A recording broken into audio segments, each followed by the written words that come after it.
Hey everyone, here's the rarest thing about every killer in DBD. Trapper. Trapper has a really rare mask that was made for highly popular creator H2O Delirious. From the best of my knowledge, it was made only for him and is of artifact rarity. Wraith, in a similar way to Trapper, had a one-off cosmetic made specifically for Ownbreaker. Billy has some sort of rare cosmetics depending on how you view it. He has a series of shovels that aren't connected to any cosmetic set. These shovels can only be found by selecting the weapons section, and so are often overlooked. It's quite the rarity to have this whole weapon line that's sort of hidden away and disconnected from sets though. Nurse has an incredibly rare piece of counterplay that many may not know about. This is that if you have a flashlight shining on her, she can't actually blink. She also used to have an additional light burn mechanic that was very rare to see or actually apply. This was only possible when shining your flashlight onto her during her blink charge. This caused her to get stunned before it was removed. Myers is a rare case among the characters of not having any mention in his lore about how he was taken by the entity. The lore simply recounts his character and massacre, but never makes any mention of how he actually got here. Even Benedict Baker's comments on Myers leave ambiguity, with him suggesting Myers may have come here by his own will. Hag is a rare case of a completely new character being placed onto her, yet not being a legendary cosmetic. The Birch Witch from Crypt TV was simply placed onto Hag with no changes to her model, due to the similarities between the characters. This is quite a rare instance, particularly for killers. Doctor has an add-on that I would consider extremely rare due to how it performs in-game, but also due to its history. This add-on is the Scrapped Tape. This add-on alters the shape of Doctor's shock to create a circle with a gap in the center. It's really weird and sort of useless unless you pair it up with the interview tape. This add-on is rare not just due to this effect though, but also down to it being an add-on that was removed entirely from the game, but then brought back once more in a later patch, which almost never happens. Originally being a yellow add-on, it got removed in 3.5.0. It was then gone for just one patch, before being reintroduced in 3.6.0 as a green. A really weird situation for a particularly weird add-on. Huntress originally just had one iridescent add-on, the Iridescent Head. This was changed with the introduction of Soldier's Putty. Bubba is the only case of a killer not receiving unique add-ons on launch. Unlike every other killer release, Bubba simply received all of Billy's add-ons originally. This was later reworked, but at one point he had no original add-ons, and no iridescence either. This really sucked at the time too, because obviously they were all made for Billy and his power, which, sure, they're both chainsaws, but they're chainsaws which perform very differently. Freddy is the only killer in the game who doesn't have any cosmetics aside his prestige ones. Even his cosmetic-starved chapter counterpart, Quentin, has an alternate outfit. He doesn't even get this. Freddy is also pretty rare due to his dream world. The dream world appears to act as an overlay in the trials, which subsequently caused Freddy to not be playable in game modes such as Lights Out, a rare case of being the only killer to not be selectable. Always found this very funny. For Pig, I thought I'd just go with a gameplay thing, and that's popping all 4 survivors' heads. This is an incredibly rare thing to happen in game. I truly do not know the last time I saw this happen, maybe if ever. Have you ever done this? I certainly haven't. I think the most I've gotten is maybe 2, maybe 3. Probably not 3, probably 2. Clown has a particularly rare Mori due to Ash, of all people. Despite Clown's Moris looking very similar, he does in reality have 2 different versions. One for the male characters and one for the female characters. For female characters he takes a finger from the left hand, but for male characters he takes it from the right. This is down to Ash having a metal left hand. Spirit has the very rare outfit featuring her as the Warhammer Titan from Attack on Titan. However, due to this license now being lost, this cosmetic is no longer purchasable in-game, and so you'll likely barely ever see it in the trials. I never really saw it when it was purchasable, and have never seen one since it left the game, personally. I'm really annoyed about this one too, because I wish I had bought this skin. It's one of those skins that's probably never coming back. It's super rare. It's a really cool looking skin too. It's just that I hate playing Spirit, so I never bought it, which, you know, makes sense, right? But, silly of me. I made sure this time with Pinhead to buy everything. Granted, in this case, it was only 2 skins, so it wasn't too bad. So, this is a complete tangent. Legion have quite rare lore as it goes for killers. It's largely down to them being 4 different people: Frank, Julie, Susie, and Joey. The base Legion lore focuses on Frank. The Tome lore centers around Julie, then there's comics too, which sort of jumps between all of them. This leaves them with the most robust lore in the game, debatably. Plague is the only killer who says voice lines that aren't transcribed or translated for the player to understand. Ghostface is a rare case of a killer's in-game masks or cosmetics actually being purchasable in real life via the license holders.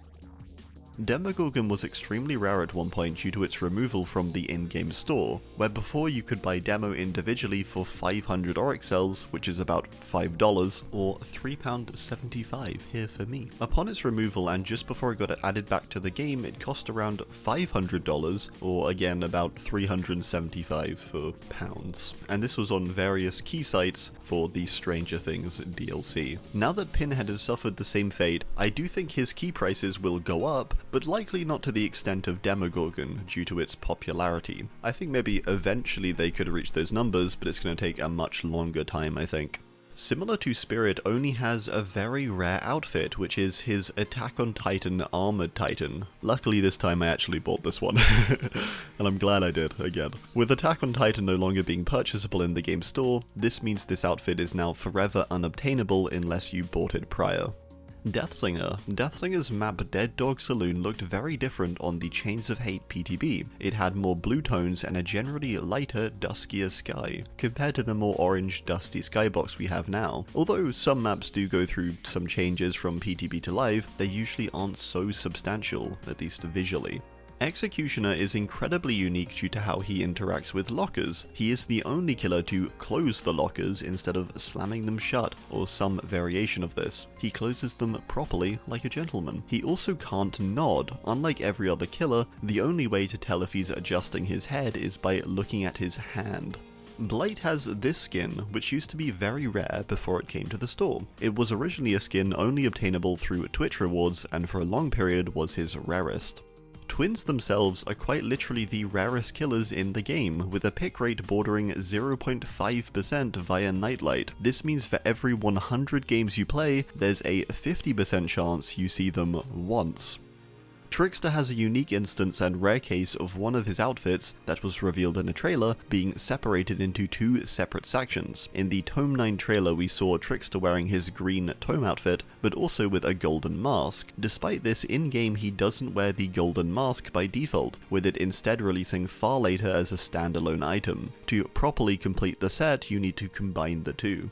Nemesis has some rare voice lines that will only play upon him either morrying or finding a STARS survivor in a locker. He just says STARS. This applies to STARS members Chris, Jill, and Rebecca.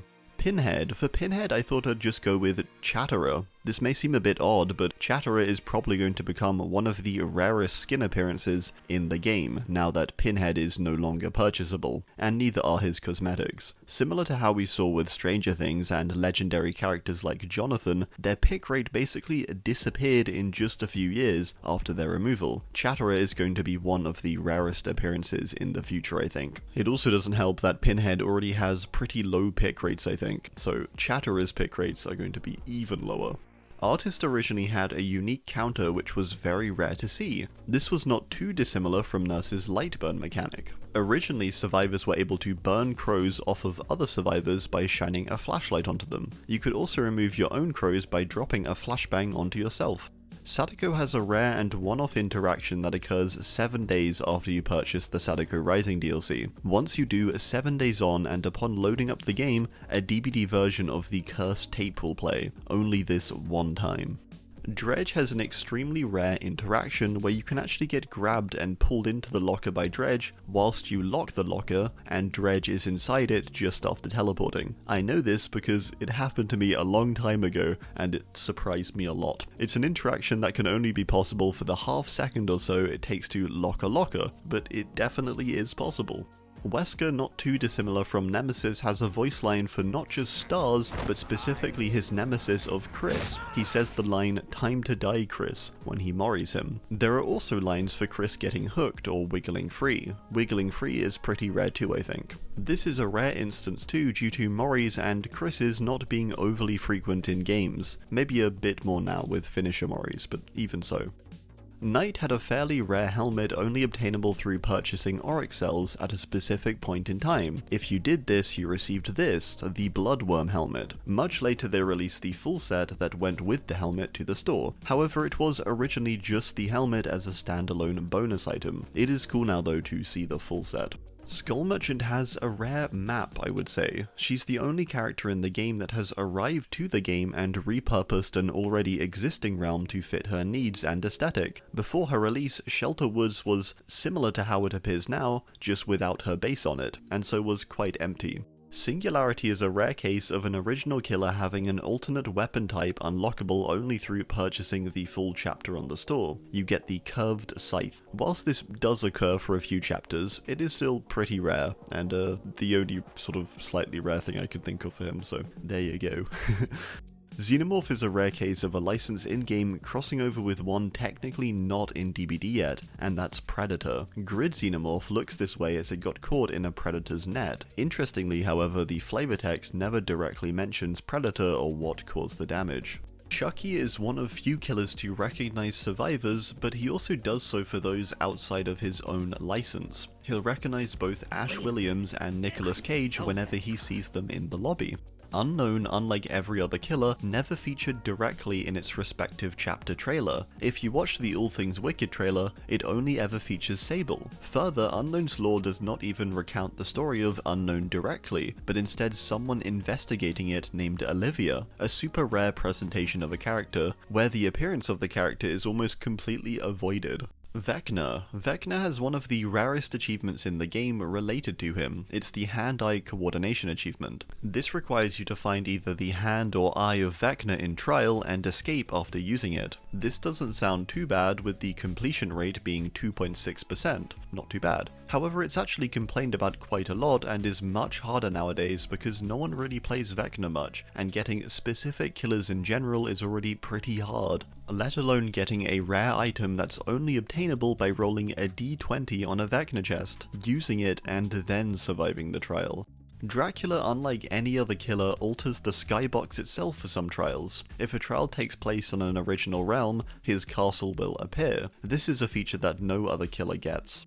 Houndmaster. Interestingly, just down to Houndmaster's popularity, one of the rarest things about her is her Adept achievement, which only has a completion rate of 0.3%, lower than Tori's even. Houndmaster also uniquely has different voice lines she'll say about the original 4 survivors when using her Mori on them, as well as Nicolas Cage, which is odd but interesting. Kaneki is a rare case of a character appearing differently to their canon timeline. Despite Kaneki being taken at the end of the events of Tokyo Ghoul Season 1, he appears in his Season 2 outfit and look, which he hadn't acquired prior to this. This is sort of similar to Ada. Despite her being taken during Resident Evil 4, she appears as her Resident Evil 2 self. Every other licensed killer to my knowledge appears correctly, aside Kaneki. There we go, the rarest thing I could find for every killer. Let me know if you could think of anything rarer. Thanks for watching, and goodbye.